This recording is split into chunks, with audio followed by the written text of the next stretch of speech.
আসসালামু আলাইকুম।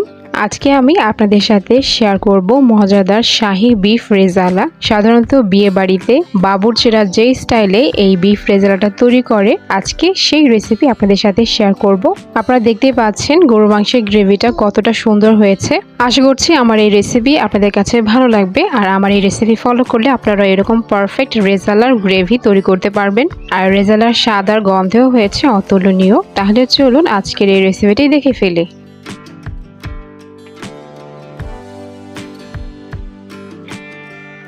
রেজালা তৈরি করার সর্বপ্রথমে আমাদের বেরেস্তা করে নিতে হবে। তো এখানে আমি প্রায় 3/4 কাপ তেলের মাঝে 1 কাপ পেঁয়াজ দিয়ে বেরেস্তাটা করে নিয়েছি। এবার দিয়ে দিচ্ছি দারচিনি 3 টুকরা, এলাচ 6 থেকে 7 পিস, লবঙ্গ 8 পিস। সামান্য একটু ভেজে নেব।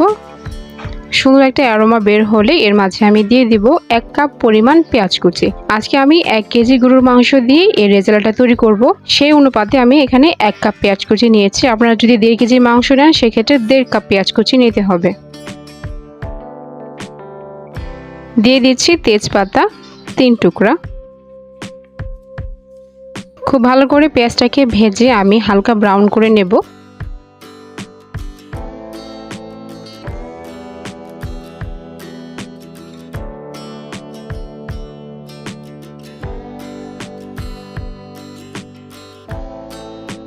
পেঁয়াজগুলো ভাজা হয়ে গিয়েছে। এখন আমি এখানে দিয়ে দিচ্ছি 1.5 টেবিল চামচ আদা বাটা আর 1.5 টেবিল চামচ রসুন বাটা।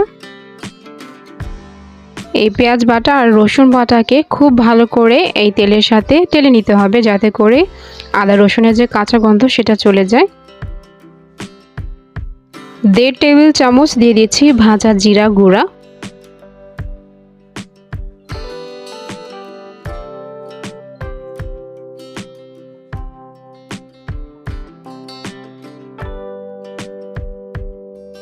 হলুদ গুঁড়ো দিচ্ছি 1 টেবিল চামচ,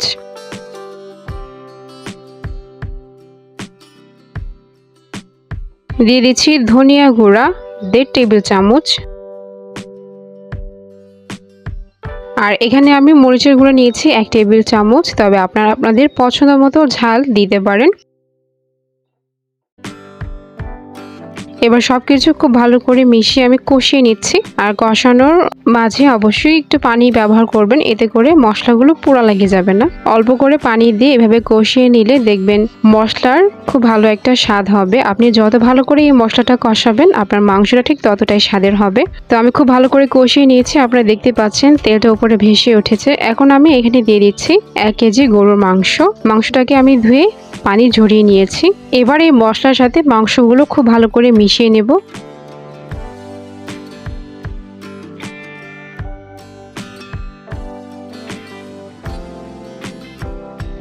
এখন দিয়ে দিচ্ছি স্বাদ মতো লবণ।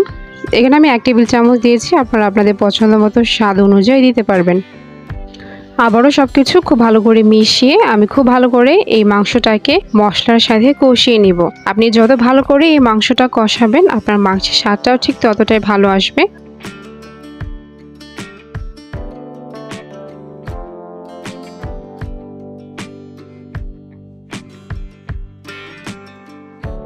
তো আমি মিডিয়াম হিটে ঢাকনা দিয়ে ঢেকে এটাকে মশলার সাথে খুব ভালো করে কষিয়ে নিচ্ছি।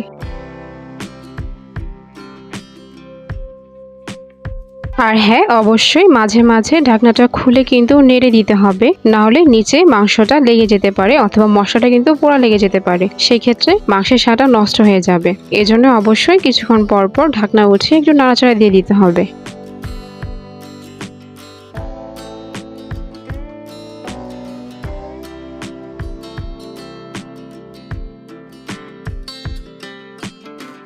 এভাবে আমি মাংসটাকে কষিয়ে নেব যতক্ষণ না পর্যন্ত পানি অর্থাৎ মাংসের যে পানিটা উঠবে সেটা সম্পূর্ণভাবে শুকিয়ে এভাবে তেলটা ভেসে উঠবে। তো আপনারা দেখতে পাচ্ছেন মাংসের পানিটা শুকিয়ে তেল ভেসে উঠেছে। এখন এই মাংসটাকে সিদ্ধ করার জন্য আমি 1 কাপ গরম পানির সাথে 1/4 কাপ পরিমাণ গুঁড়া দুধ মিশিয়ে একটা দুধের মিশ্রণ তৈরি করে নিয়েছি। আপনারা চাইলে সরাসরি লিকুইড মিল্কও ব্যবহার করতে পারবেন, তবে বাবুর্চিরা কিন্তু গুঁড়া দুধটা ব্যবহার করে গরম পানির সাথে, এতে করে গরুর মাংসের স্বাদটা কিন্তু অনেক গুণ বেড়ে যায়। তো এজন্য আমি এখানে গুঁড়া দুধটার সাথে গরম পানি মিক্স করে ব্যবহার করছি।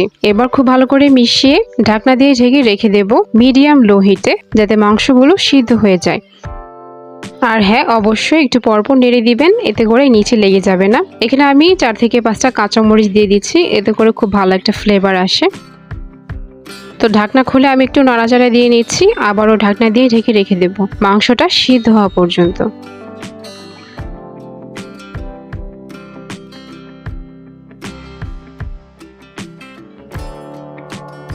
মাংসটা সিদ্ধ হতে আমার 25 মিনিটের মতো সময় লেগেছে। মাংসটা সিদ্ধ হয়ে যাওয়ার পর এখানে আমি দিয়ে দিচ্ছি হাফ চা চামচ জয়ফল আর হাফ চা চামচ জয়ত্রী গুঁড়া, দিয়ে দিচ্ছি 1 টেবিল চামচ পরিমাপ কিশমিশ।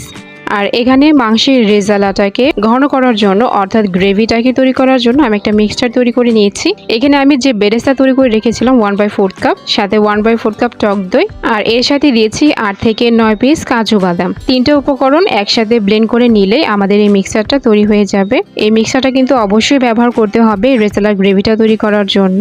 আর এই মিক্সচারটা কিন্তু অবশ্যই মাংসটা সিদ্ধ হওয়ার পর ব্যবহার করতে হবে। যদি আপনারা সিদ্ধ হওয়ার আগে ব্যবহার করেন তাহলে কিন্তু গ্রেভিটা সুন্দর হবে না আর পারফেক্ট হবে না। এজন্য মাংসটা সিদ্ধ হওয়ার পর আমরা টক দই, পেঁয়াজ বেরেস্তা আর কাজু বাদামের এই মিশ্রণটা এই মাংসের মাঝে দিয়ে দিব, এতে করে গ্রেভিটা অনেক ঘন হয়ে আসবে আর এর সাথে রান্নার স্বাদটাও অনেক গুণ বৃদ্ধি পাবে। খুব ভালো করে মিশিয়ে নিলেই দেখবেন গ্রেভিটা একদম ঘন হয়ে যাবে। এবার আমরা এখানে বাকি উপকরণগুলো ব্যবহার করব, যাতে করে এই বিফ রেজালার স্বাদটা একদম পারফেক্ট বাবুর্চি স্টাইলে হয়। তো স্বাদটাকে বহুগুণে বাড়ানোর জন্য এখানে আমি ব্যবহার করছি 1 চা চামচ কেওড়া জল। কেওড়া জলটা কিন্তু অবশ্যই দিতে হবে। আর সবার শেষে আমি এখানে ব্যবহার করছি 1 টেবিল চামচ ঘি। এই দুটো উপকরণ ব্যবহার করলে মাংসের স্বাদটা এত গুণে বৃদ্ধি পায় যা আপনারা ভাবতেও পারবেন না। আর হ্যাঁ, অবশ্যই যদি এইভাবে শাহি রেজালাটা তৈরি করেন তাহলে সবগুলো উপকরণ ব্যবহার করার চেষ্টা করবেন, তাহলে মাংসের একদম পারফেক্ট স্বাদটা আপনারা পাবেন। এবার ঢাকনা দিয়ে ঢেকে একদম লো হিটে 3 থেকে 4 মিনিট রেখে দিলেই আমাদের এই বিফ রেজালাটা একদম পারফেক্টলি তৈরি হয়ে যাবে। আর আপনারা তো দেখতেই পাচ্ছেন এই গ্রেভিটা ঠিক কতটা অসাধারণ এসেছে, আর খেতেও কিন্তু মাশাআল্লাহ অনেক সুস্বাদু হয়েছিল, একদম পারফেক্ট বাবুর্চিদের বিয়ে বাড়ির বিফ রেজালার মতোই। আশা করছি আমার এই রেসিপি আপনাদের কাছে ভালো লেগেছে, আর ভালো লেগে থাকলে মৌমাছি রান্নাঘরকে একটা সাবস্ক্রাইব করে দিবেন। আজকে এই পর্যন্ত, সবাই ভালো থাকবেন, সুস্থ থাকবেন, আল্লাহ হাফেজ।